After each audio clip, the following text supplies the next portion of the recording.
Ito ang Scotland. Parang bansang nasa fantasy movie. May bundok, may lawa, may kastilyo.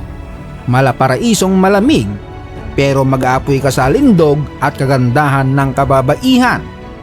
Ang bansang kung saan ang lalaki, kahit nakapalda, mas macho pa rin. Kaysa sa lalaking naka-muscle shirt, pero ang hanap, naka-muscle shirt din.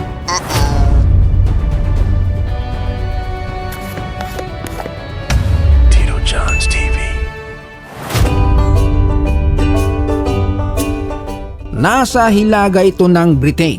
May kapital na Edinburgh. May populasyon na nasa 5.5 million, nakakaiba ang datingan. Kahit simpleng lakad mo lang sa kalsada, feeling mo may lalabas na wizard, warrior o matandang laseng na may hawak na whiskey habang sinasabi, "Welcome to Scotland." Dito hindi lang kalikasan ang matindi. Matindi rin ang history, science, sports, culture at syempre ang mga tao.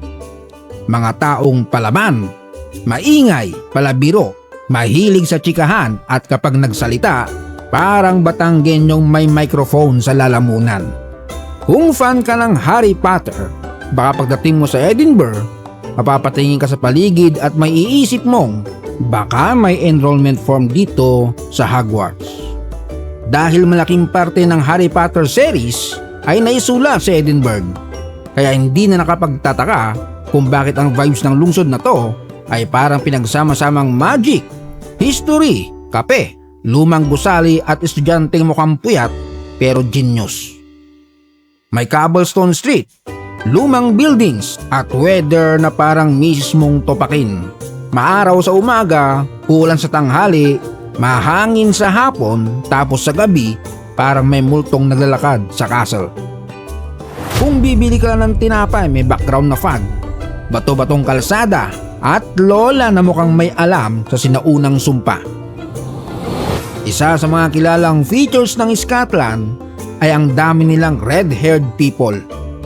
May mga nagsasabing dahil sa kakulangan ng sunlight, nagkaroon ng ganitong adaptation. Kasi nga naman sa Scotland, minsan ang araw parang sahod. Dumadaan lang saglit, tapos wala na agad.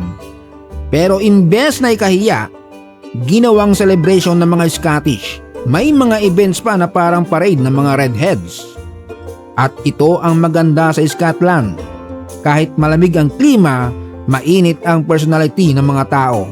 Hindi sila tipong plastic ang smile. Sila yung kapag kinausap mo, may kwento agad. At syempre, hindi kumpletong Scotland documentary kung hindi natin pag-uusapan si William Wallace, ang isa sa pinakasikat na bayani ng Scotland. Lalo na dahil sa pelikulang Braveheart kung saan ginampanan siya ni Mel Gibson. Siya yung tipo ng tao na kapag sinabing sumuko ka na, ang sagot niya, edi sige, ikaw muna. Ang Scotland, England, Wales at Northern Ireland ang bumubuo sa United Kingdom. Pero ang relasyon ng Scotland at England, mga bossing, hindi yan simpleng close friends.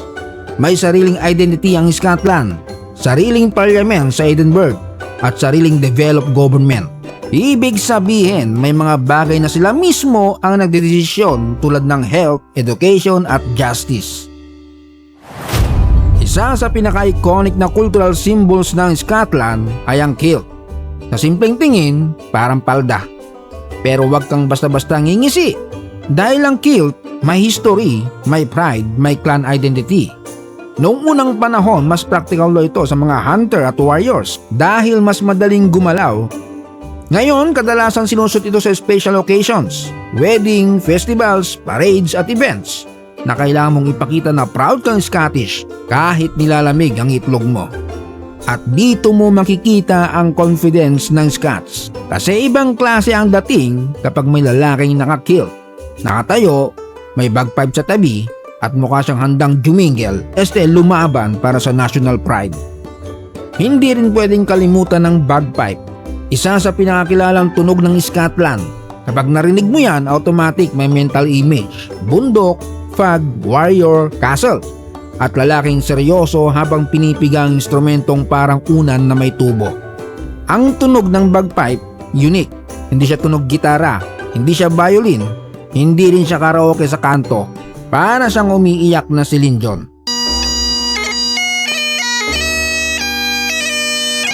Kilala rin sila pagdating sa sayawan. Kapag may festival, hindi lang sila nakatayo at nagse-selfie. Gumagalaw sila, sumasayaw at proud na proud sa tradisyon.